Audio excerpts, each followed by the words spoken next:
Right.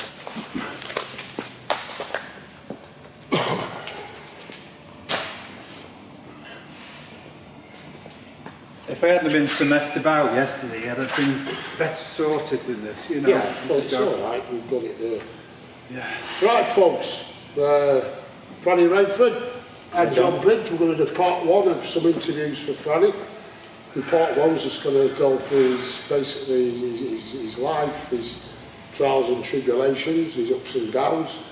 In part two, we're going to get into the technical side of his training and diet regarding what's planned hopefully later on this year is his comeback after how many years away? 91, wasn't it? I did a couple of pro-ams in 93 or 94. So it's damn near, what, 30 years? So it's 28 years? 25 years since I like that, but I mean, the one I remember obviously is the Mr. Britain 1991, so really it's then since I've competed seriously, so that's 28 years. Right. Yeah. So where were you born and bred, Franny? We'll start off with that. I was born in Southport, 1962, spent my childhood in Formby, Yeah. went to school in Crosby. From there, I went to college at Southport Tech. Yeah. Then, Sports, school sports? everything really, you know. Rugby, I was a good cricketer. Had trials at Lancashire as a cricket player. Did you? Yeah. Right. That's a big issue in our family. That was the cause of a major breakdown between me and my father. Right. Wanted you to pursue a cricket career? I was a good cricket player, and I think he had me down for becoming a professional cricket player. Yeah. But a couple of things happened really. I'd started doing a bit of weight training. My uncle was a bodybuilder. Yeah. What age did you first love surviving? Well, I'd had a little mess around with weights. My uncle had a little gym behind a pub in Formby, and every now and then I'd go and do some squats and some bench pressing and some flies up. I was probably about 11 or 12. Yeah. But only for a few weeks, you know, and forgot about it really. And as years went by, I was playing cricket and what have you, rugby in the winter, and at about 18, I had a mate who started training. So I started training with him. Didn't have a clue what I was doing really. You know, it was one of them asking everybody in the gym, what do we do next? And, you know, as it was in them days. Yeah. There was no YouTube or social media. Yeah, magazines and books, that's all. That was it. So that's basically walked in the gym, not knowing what to do, and you know, people would say, you know, try this, try that. And really had a liking for it, you know. And as my uncle had noticed that I had the structure to be successful, you know. So the more I got into it, the better I got, obviously. What didn't help was playing for Lancashire 17, I got hit in the face at Old Trafford, and it was just before helmets. Right. So it broke my nose, you know, so it really kind of put me off a bit, you know. Plus I was finding it a bit boring, you know. You play 3-day cricket, you can spend 2 days standing in the field waiting for the ball to come to you. Yeah. So decided to pack it in. Hence the fallout with my father, you know. And that's where it all went from there, really, at 18, 19 years of age. Yeah. Would you say it was then that once you packed cricket in, did you actually say to yourself, I'd like to be a bodybuilder, or did that come at a later point? It was before then. Was it? I remember looking through my uncle's magazine. Do you remember Health and Strength? Yeah. That, you know. And I remember looking at the picture of Frank Zane, thinking, I'd like to look like that, you know. And I remember looking at pictures of Arnold and his big chest and all that, you know, and a few of the older ones. And I really got the bug for it, you know. And so trained for a few years at the gym in Southport. Eventually opened my own gym in Ormskirk, which wasn't financially successful because all I was interested in really was my own training. Yeah. And I used to sit on a beanbag all day, eating half a pound of steak, 6 eggs, 2 pints of milk and 2 bananas every 2 hours. Yeah, yeah. So I went from about 13 stone to 18 stone in about 5 months. Yeah, yeah. What age was you when you opened the gym? I was about 21. Was you? So that was, you was young then. Yeah. Yeah. And that was in Ormskirk, yeah? That was in Ormskirk. And Yeah. it was... I was... Company called RDL kitted it out How did you know that? because they use you for the advertisement in the bodybuilding. On the mix. crossovers. Yeah, you was the advertisement With for the gym mullet. equipment. Yeah. Yeah, company. Yeah, Yeah. that's right. I'll never forget. From Nottingham. Yeah, that's it. Well, I Yeah. remember hiring the van to go and pick all the equipment up. Yeah, and they use that advert, as I say, you in that gym was the advertising campaign. Right, brilliant. Yeah, Gosh, I didn't know that. yeah. But my mum and dad had that crossover picture in black and white, and it's about the only bodybuilding picture they've got of me. On the, my dad's got like one of them cork boards in his study, and they've got it pinned on that, amongst other photos. Yeah. And so that's how I remember which one it was. So 21, that's when you got your gym. Did you have any other hobbies besides, was it bodybuilding and nothing then, or did you? No, that was it. Yeah, it all went into that. I was just totally tunnel visioned. I was just obsessed with it, completely obsessed with it. Yeah. Nothing else mattered in life. And did you come across any mentors who educated you, and who you developed your wisdom, your knowledge regarding training and everything? Well, not until later on, really. Obviously, in them days, you used to go to all the seminars with the champions. Yeah, and I remember got to know Frank Richards, and but that was a bit later on. Gordon Pascal helped me out later on. He became a good friend. But just bumping into people at shows.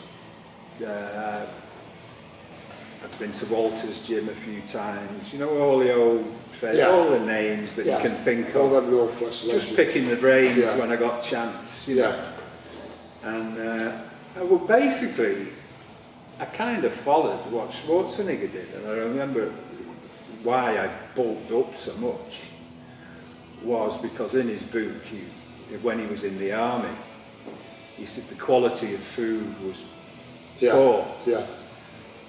So to get enough protein, he was having to eat so much fat, But he didn't care. Yeah. He just wanted to get as big as he could. So I basically followed the same principle. Yeah, likewise, yeah. So if I had my time again, I'd do it differently, definitely. Yeah. But because it makes a lot of hard work for yourself. Correct. Yeah. So you got the gym going, and then you was around 21. And what year did you first compete then? It was around about then, but I couldn't tell you what shows. No. Did you start off like a novice and then work your way up, or?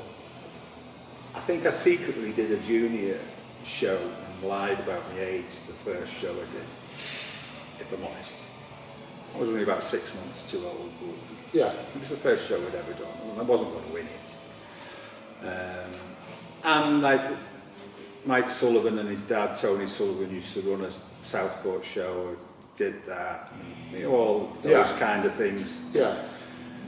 Until eventually I spent some time with Bill Tierney in Crosby. I did some competitions with, which was then EFBB. That's right. Did a few area competitions and qualified for the Britain finals. Don't ask me what year it was. And I came third in the Britain finals in the heavyweights, behind Selwyn Cottrell. Ah, big Selwyn. And Mick Theo. Mick Theo, yeah. Yeah, and I came third, but I was only very light then. Yeah, and you was young as well, weren't you? You was well before you. So, and then I remember we went to Czechoslovakia in some show, and a guy called, it was in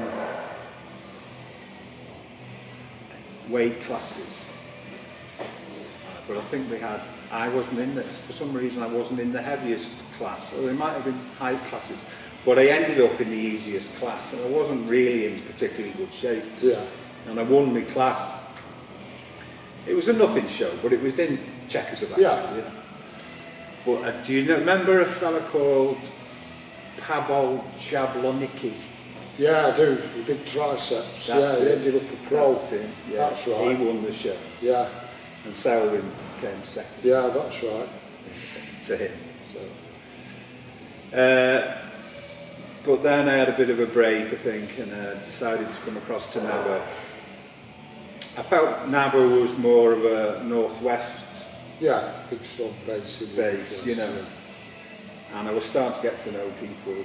Yeah. You know, so, and I must mention Mike Sullivan's dad, Tony Sullivan, because he was really, really supportive towards me. Yeah. You know.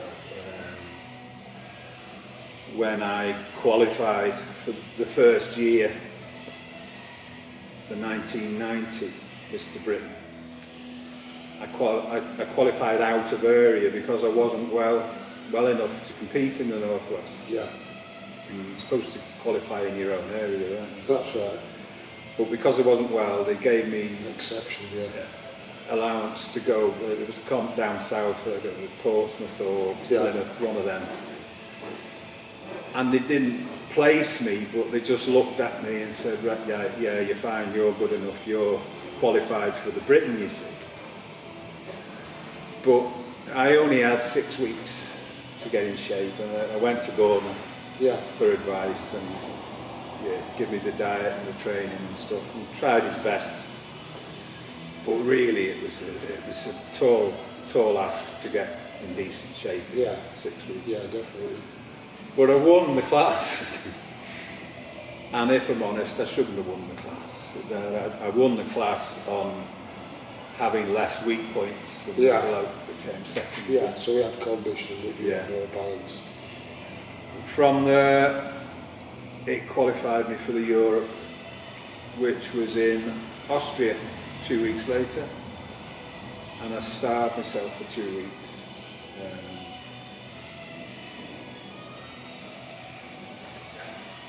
Well, I know how much I ended up losing. I starved myself for 2 weeks, and then somebody had this bright idea of carving up on baby food. Yeah. Jars of baby food. Yeah, that was the old fashion thing, wasn't it? So I spent most of the time on the plane and in Austria in the toilet. Yeah. Because it just went straight through me, you know. Yeah. And I don't remember much about the competition at all, but I got second place in the high class. In Europe, In Europe, so it was an achievement, I suppose. Definitely, yeah. But that was then the start of the 12 months. After going through all that and not being happy with the way I looked, and also comments in magazines and comments from people, not getting slagged off, but not good comments, you know. And they were actually, they were fair enough, they were right. But I thought, right, this next time I'm going to be right, you know. 12 months later I was. Yeah. Turned up in good condition. Yeah, so you had like a good off season, a good plan, plenty of time to prep properly. and hence you ended up winning the overall. Yeah. Never Britain, class 1 and overall. Yeah, that's So right. what year was that, Franny? 91. 1991. Yeah. First place off every judge, Terry Phillips. Remember Terry Phillips saying to my uncle, he must do the universe because he would win the universe. Must do the universe. And I don't know what happened to me. I really don't. It's the biggest regret of my life. Yeah. Well, So, like you say, the Britain at the Winter Gardens in Blackpool, you won. That was usually towards the end of May. Universe October time, and so you basically 5 or 6 months, and you didn't make it. No. I don't know whether I had this idea in my head that I'd skip it for a year. Get even better. I have 18 months to be 18 months better, if you see what I mean. But it's a big regret that I didn't go on from where I was, you know. But you can't turn the clock back, can you? There's nothing you can do about it. And I'm sure there was plenty of people at the time who couldn't understand why I didn't do it, you know. Yeah. But I vaguely remember doing 2 Pro-Am shows, I don't know what year they were, maybe 93 or 94, something like that, against Ernie Taylor. Yeah. And he beat me in one and I beat him in another one. But again, I wasn't happy with the way I looked. No. And that's it, John. That's my competition history, really. That's, you know, bit of a, how should we say,